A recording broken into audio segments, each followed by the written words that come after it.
Hey guys, welcome back to my channel. I am Danielle, aka Stitcherista here on YouTube, and today, Monday, July 12th, is going to be another diamond paint with me while I continue working on Diamond Art Club Sweet Tooth by Micah Jelena. So we are finally done with the black in this section. Yay, because that means now I get to some color.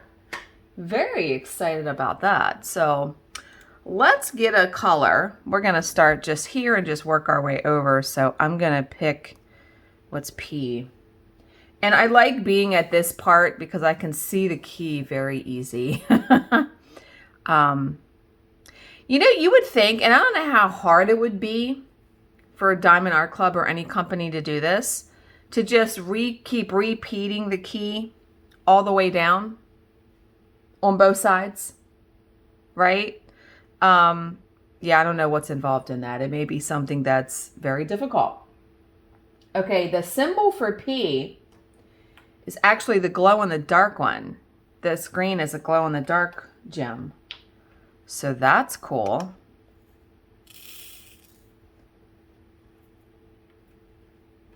Okay. We may even switch out our pen today. I feel like doing a different pen.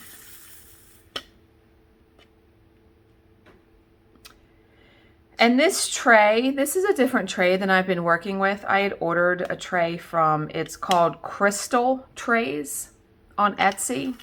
If I remember, I'll link it. It has a little stopper. And it also has a lid that snaps on. So when I'm done, I'll just set it on there. I don't need to snap it on, it'll stay. But you can snap it on, and they have a bunch of different colors. I like the tray. And it's not hard to pour, you know, when you change colors, you pour the diamonds out of here. And yeah. Yeah, I just wasn't going to do a big review on it. You know what I mean? What pen should I use?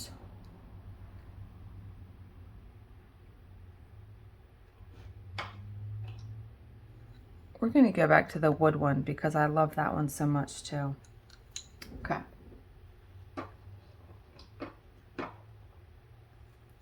Alrighty. So, how was everyone's weekend? We're going to chat first, of course. It will be a true crime story time, but we always chat, right? So, Friday. Oh, I did wind up emailing my boss about that issue I had talked to you guys about on Friday. And she wrote me back. And I mean, the email I wrote to her, I wasn't an asshole. I was just literally asking a question. And she was fine with it. She's not going to the convention. So no trip for Bill and I. Although she was like, please still take off. I don't want you to feel chained to the job. And I'm like, but I can't take off unless you did that week because another team member is already off that entire week. I'm like, it's just not feasible. So yeah, it's not happening for us. And the work day went fine. I was done work by, I think I was done early. Yes, I was, because I had some administrative stuff to do though. I was done by like 2 o'clock, but then I had like other stuff to do. And my stepdaughter came over for dinner and we played. She brought her Wii over and we all played a game, and then her and my husband played a game, and I sat there and like looked on Facebook and stuff like that, which I was fine with. I was tired by the end of the day. Yeah, I'm tired. And then she went home about 10 o'clock because she had to work the next day, and I actually... Did I stitch that night? No, it was Saturday night. But when my husband came home, so my husband calls me on Friday and says, He's almost home.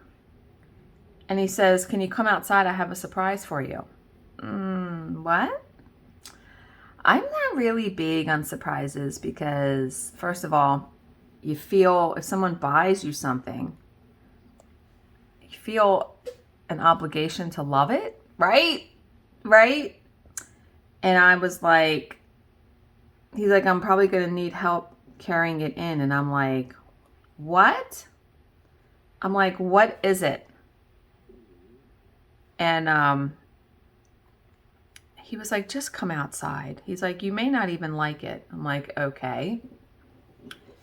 So I go outside and I'm like, oh my God, like, what is this? A coworker of his was getting rid of his daughter's vanity. And Bill thought I would like it because the vanity I have, he found for me on Craigslist years ago for $25. And it's worked. It's worked well. It's glass with like all of the fixtures are brass and stuff. And it's kind of small, but it has worked. And I was happy with it. I was not looking for a new vanity. I was good with it. This one is set up differently and it's a little bigger, I feel like. It is white and it has a mirror, but it has like 2 drawers up top, 2 drawers on the side. And he was like, I thought, because I took before pictures. I'm going to put pictures on Instagram because today we're putting it all back together. He was like, I thought we could go to Home Depot and get some paint, whatever paint color you want, and just refinish it, you know, paint it and fix it up. I was like, awesome. Okay. I liked it. I liked the vanity so free, first of all, free vanity. So yeah, absolutely. So Friday, we stayed up a little bit past when his daughter left. We watched some TV and then we went to bed. We got up on Saturday and he said, you know, we were sitting out back. That's what we were doing. We were sitting out back. I was having coffee. He was just sitting there.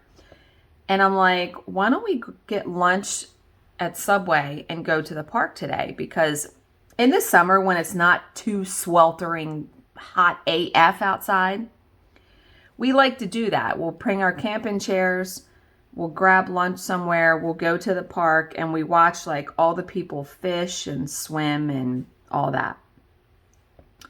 So he's like, well, what are you going to get at Subway? Because normally at Subway, I would get a tuna salad sub, and then like some chips, and we would get their cookies because their cookies are pretty good. And I said, well, I'll get the sub, but I just won't eat the bread. I'll just eat the tuna off of the sub. But I already in my mind was like, well, I'll still get a bag of baked Lay's because the small serving size bag is perfect. It's not too many carbs. It's definitely doable. I've come to the realization that if I want to eat a snack, like chips, I'm going to eat something like a baked Lay's instead of like these concocted keto low carb products. Do you know what I mean? I think sometimes those do a number on my body. I really did. Okay. So we get there and I see that Subway has these protein bowls where it's got vegetables and meat. Awesome. I said, I'm going to get a protein bowl. And I'll get a little bag of chips. So now, I don't know if my thinking is wrong in this, but I got the sweet onion chicken teriyaki bowl. Now, if you have a protein bowl, this is my impression. If you have like a protein bowl on your menu, wouldn't you think that there would be like, it's like ordering a meal at Taco Bell, like their chalupa or something. They already have planned out what should go on it.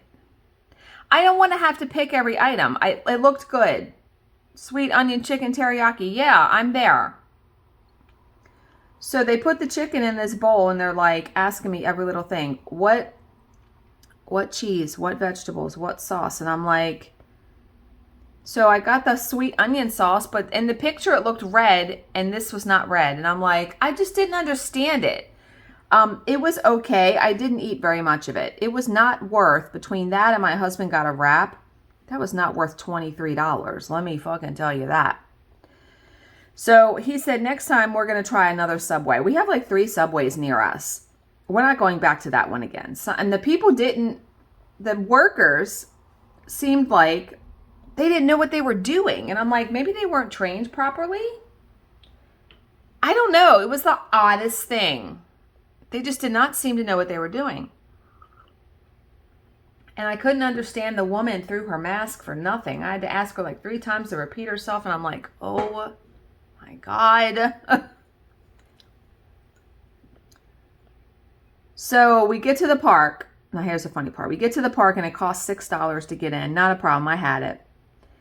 The guy at the booth that takes your money wouldn't stop talking to Bill.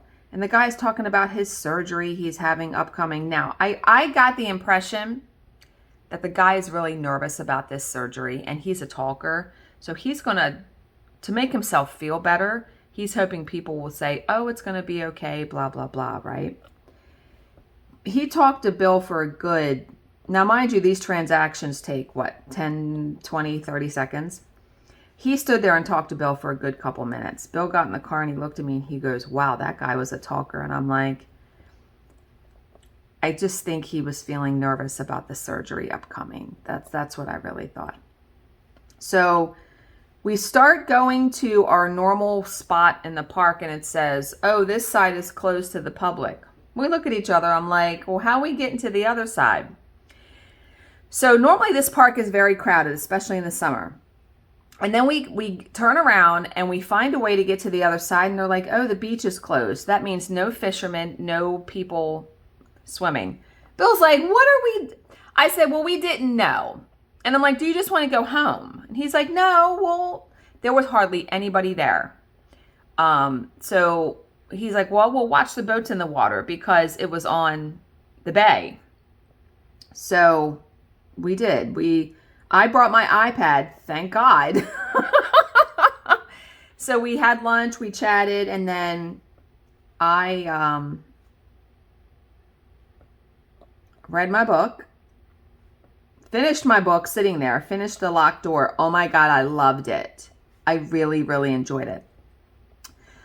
And then there was another people that had pulled up and they had 2 dogs and they sat a ways down from us. I told him, I said, we have to sit under a shade tree because my cold sore was still healing and it's almost gone. I had watched this video on YouTube where this girl was like putting tea tree oil on it. And then she would put Vaseline on it at night so it wouldn't like scab over. And that's worked. I put I don't know if the tea tree oil helped or just the process of healing. But I was like, I can't be in the sun. My face cannot be in the sun. So we did. We found a good tree and it was actually chilly enough that I always keep a jacket in my car, like an Aeropostale like zip jacket. He's like, do you have your jacket? Because only like 78 degrees when we got there. And I was like, oh yeah. And I'm glad I did because it was windy. So it was definitely chilly enough for the jacket. And so we sat there for a good while. Like I said, I finished my book and we chatted and we're watching the boats and stuff like that. And we ate our lunch and neither one of us was impressed with the lunch. And we sat there and we planned for dinner. I said, I've been really wanting to try that salad at Chick-fil-A, the lemon kale Caesar salad. He's like, well, we can do that for dinner. I'm like, okay, cool. So we left there and we went to Home Depot. And I decided, like, he was like, well, why don't we paint, the whole entire vanity is white. He's like, well, why don't we paint the top of it a color? And I'm like, okay, that sounds cool. So I wound up picking out teal. Love teal, love purple. Teal is one of my favorite colors too. And we got spray paint. So we get home, we go out there, because like I said, it was not hot here too bad on Saturday. And we get out there and we bought this stuff where you can tape off, because we had to tape off some of the stuff so we wouldn't get spray paint everywhere. And we also bought white because we were going to freshen up the white on the whole thing. Because remember, this was a makeup vanity. So there was makeup on it. The 2 drawers on the bottom, we bought contact paper, like decorative contact paper, because I wanted to reline the inside of the drawers. There was makeup on it. It was not looking good. Like I said, I took before pictures this time, so I can put on Instagram. I'm going to show you guys before and after. So he taped it off. We painted the stuff white first. And then I was like, hey, I think it would be cool not only to do the top of the vanity teal, but to also do the 2 drawers below it, the face of the drawers, so the front teal, and then the outside of the mirror teal. I said to kind of accent it. I said, because this stuff is going to be up against white, it's going to look pretty good, I think. So that's what we did, and I think it's going to look really, really good. So we spent a good bit of the rest of Saturday painting. Bill did 90% of it. You know, I'm like the helper. He does such a great job with stuff like that. And he likes doing it. I said, you know, maybe this could be a little side hobby for us. We get some cheap furniture, refinish it, sell it. He was like, yeah, so who knows? And it wasn't too tedious. And him and I work well together with stuff like that. Like when we did the backsplash in the kitchen, we worked really well together. So we did that, and we were letting it dry. And then it was like dinner time. So we went and got the dinner. The salad, I wouldn't get it again. Way too much lettuce. The kale was good and the chicken was good. Not enough chicken on it. Maybe I need to ask for extra chicken. But the lemon part, that was good too, but it just wasn't enough food. And so I had, what did I have at night? I had some more of my popsicles. And he was like, well, why don't you eat like a Fit Crunch bar? And I've kind of gotten sick of those because we were eating them every night for like a long while. And I think when he went to bed, I wound up eating a small bag of baked Lay's again. I just feel like I had not had enough food throughout the day. So Friday too, one of my little chores I was doing the grocery list for Sunday. And I went through on Instacart and I went through each item, and a lot of them I put, you know, do not replace, because I didn't want them replaced. If it's not replaced, then refund me. So that was Saturday. Bill went to bed about 10 o'clock. I mean, we were tired. We had done a lot that day. And he went to bed at 10 o'clock, and I decided to stay up and work on my cross-stitch project. I finished the O in hello. So I'm now on the rest of the word for summer. And I watched on Netflix. Netflix has released a bunch of Fear Street movies. I watched the first one. It was good. I liked it. It was entertaining. So I'm definitely going to watch the other ones because there's like 2 or 3 more out now. So I was planning to watch another one last night, but way too tired. So Sunday we get up, and I always have groceries coming between 8 and 10. So we got up, and I was like, well, now I got to find another book to read, right? Because I finished The Locked Door. And I did find a book to read. I will tell you about it in a second. So we were watching TV, groceries came, and then we had breakfast.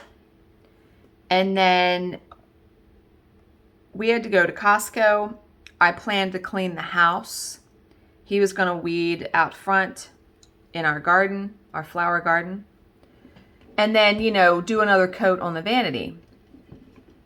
Well, by the time we went to Costco, and I found these energy drinks there that it's powder. It's called Zip Fizz. And you put it in water. And when I was looking in that aisle, there was a woman that came and picked up the Zip Fizz. And I usually don't talk to complete strangers, but I was just so curious. I said, are those any good? And she's like, oh my God, I love them. She said, I like these flavors better than the other flavors because they had like 2 variety packs. And she was like, I really like them. They definitely give me energy. And she said, if I drink one in the morning, she goes, I won't eat all the way till dinner. And I'm like, really? So I tried a pack, and I tried one yesterday. It was pretty good. I tried orange. It came with orange, grape, and I want to say cherry. I need to try the other flavors, but there's got to be a trick to pouring it in the water bottle because I poured the whole thing in and it fizzed up and spilled over the top. So I'm guessing I need to just put in a little bit at a time and then shake the water bottle. The orange one reminded me of like an orange Julius. Do you remember that drink as a kid? That's what it reminded me of. So we got back and we put everything away from there. And then I started cleaning. And I had stuff to do for work also. So I got done cleaning the house, and it was so hot outside that Bill was like, do you want me to help you? He's like, I can't do anything outside right now. It's just, I mean, it was like 890. So he vacuumed for me, which was a big help. So I did everything else, and I had to put away laundry and emptied trash and stuff like that. So I got done the cleaning, I want to say, at like 3 something. Then I had stuff to do for work, which this irritates me more than anything I think else with work. When an attorney uploads exhibits and they're not labeled, where they're not labeled Exhibit 1, Exhibit 2. So the case we had Friday was about pipe tobacco. And so there was pictures of all of these pipe tins. And they uploaded the exhibits, no identification. So now I have to go through the transcript, try to figure out what exhibit is what. It took me like 45 fucking minutes. I was like livid. And I still don't think I did it all the way right because the proofreader proofread the job because it's due tomorrow and was like, I think this exhibit is mislabeled. And I'm like, okay, well, so I got to take a look at it this morning because I'm like, what the actual fuck? Like, I hate that. It was so annoying and time consuming. So I worked until just about 4 o'clock. So I like worked for an hour because I had something to do after the exhibit thing. And we were planning to have cauliflower pizza for dinner. Yummy. I had actually bought a can of sliced mushrooms and sliced olives. It was so good on the pizza. Oh my God. So by the time I got downstairs, it was a little bit after 4. And my husband had been watching Bering Sea Gold like for a good part of the day. So I sat down there. I found a new book to read. And because he watched so much, he watched Bering Sea Gold the rest of the evening, even while we had dinner. I read 200 pages of the book while sitting there. Between 4 and 8, I read 200 pages of the book. So what is the book? And I was so tired from like the day's events that he went to bed at 8 o'clock. I washed my face. No, he went to bed at 8:30. I washed my face, laid down, and turned on YouTube, and I was asleep by like 9:30. I was out.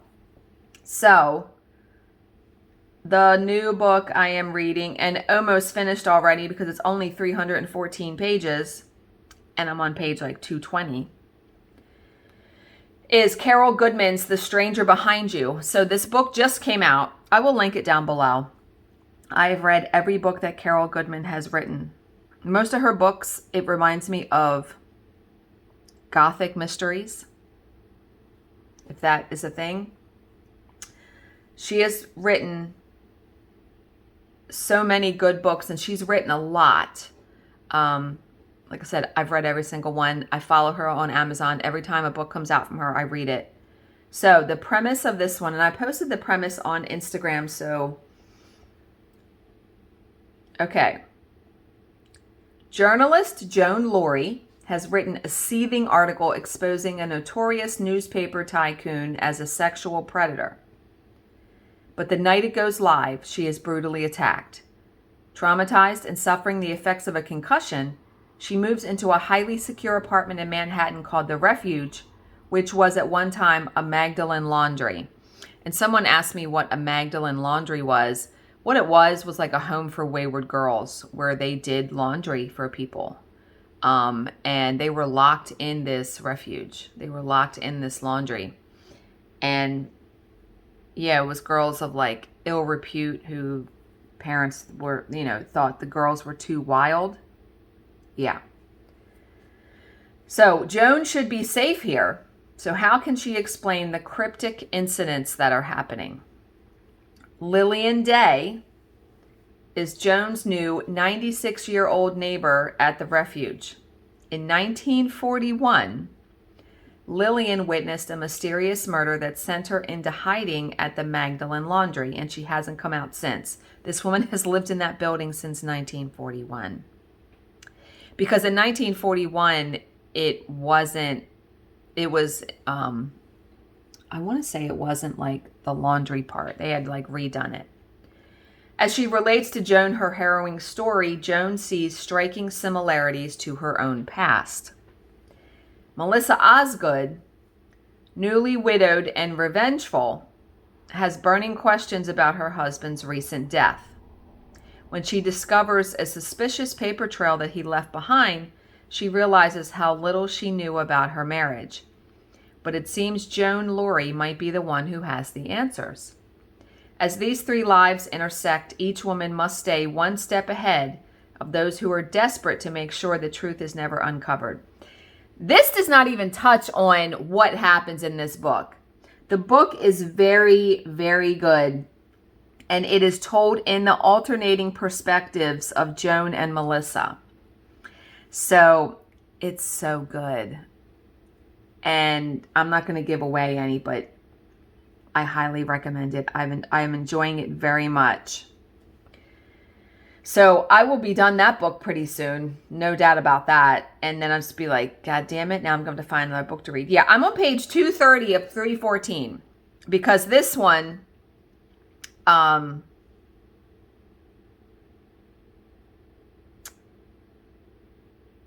this one tells you the page number at the bottom. So, but yeah, Bill might be going on a fishing trip with our neighbor at the end of the week for a couple days. So I was thinking of doing a face-to-face video. If he does go, maybe Saturday, where I show you my cross-stitch project. And I was thinking about going through my cross-stitch patterns and showing you guys the ones I have. Not my PDF patterns, because I don't have a color printer anymore, so I can't show you like the cover of those, but like the actual hard copy patterns I have. And I know I haven't done a face-to-face video in a while. I was going to wait to do a face-to-face video when I get my hair done, because I'm getting my hair done a week from this Wednesday. And yeah, I can't wait to see how that turns out. It's nice to think I don't have to color my hair at home anymore, though. Yeah, way tired of doing that. So today we're on the calendar all 5 days. Today is a case that we've had in the past, and it's pretty easy.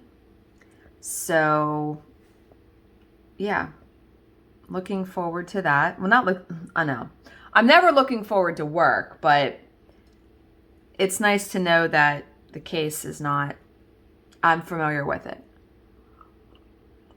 So I know what to expect with it. Okay. So today's story, and let's see how long it is. Not too long. All right.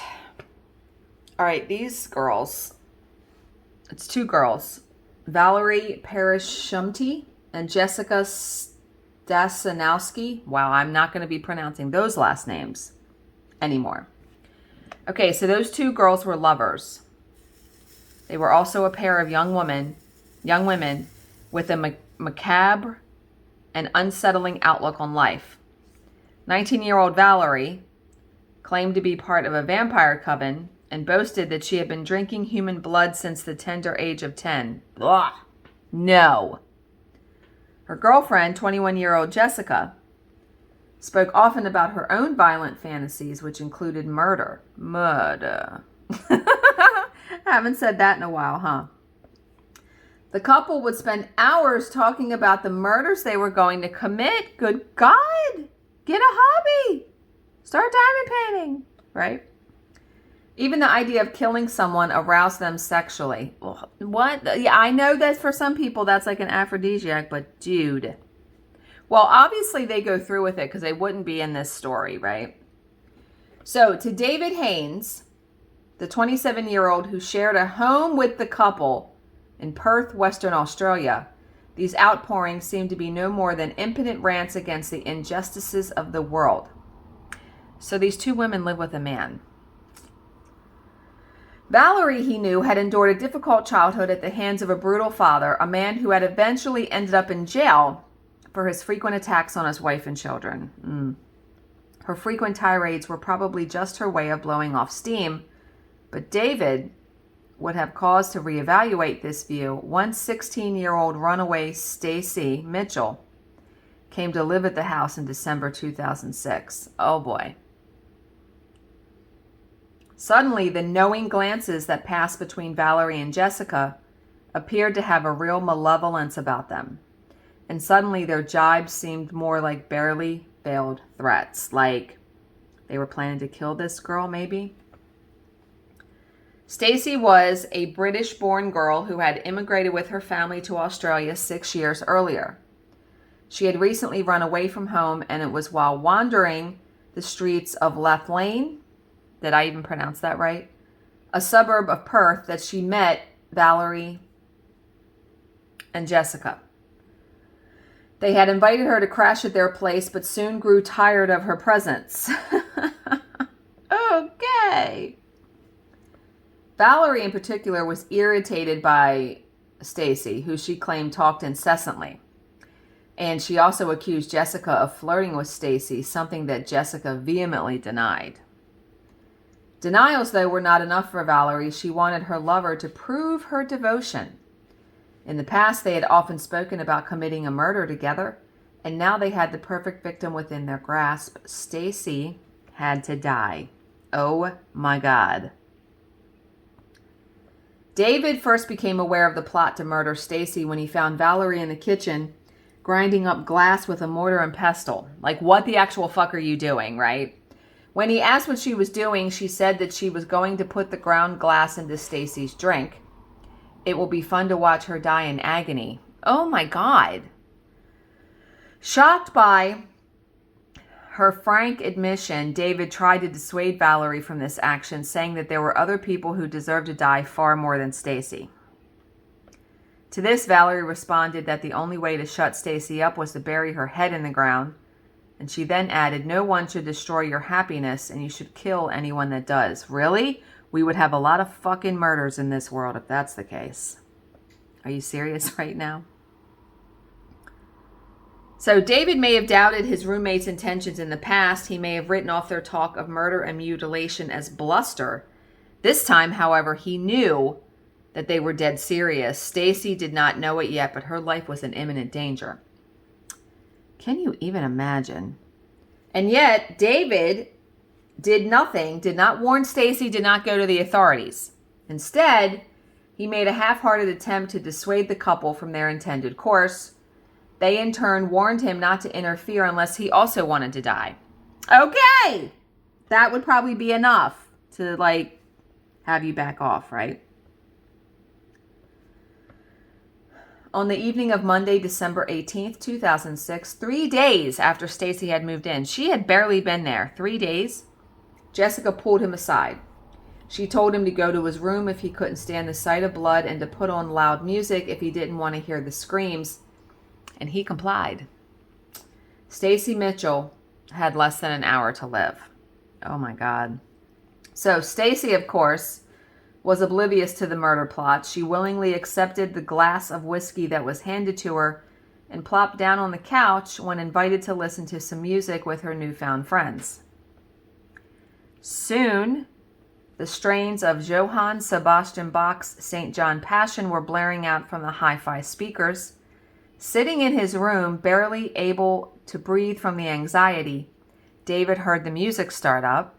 Then, just a few moments later, he heard Jessica's voice cut through the din of the music saying, "Now, now, now." So they weren't just going to let her drink the ground up glass and die that way. Stacy didn't know what hit her. She was struck from behind with a chunk of concrete paving stone. The blow delivered with enough force to split her scalp, but not enough to knock her out. Her screams soon pierced the sound of the music, growing even weaker as Valerie rained down blow after blow on her head. Then Jessica looped a dog chain around her neck and started pulling it ever tighter, cutting off Stacy's oxygen.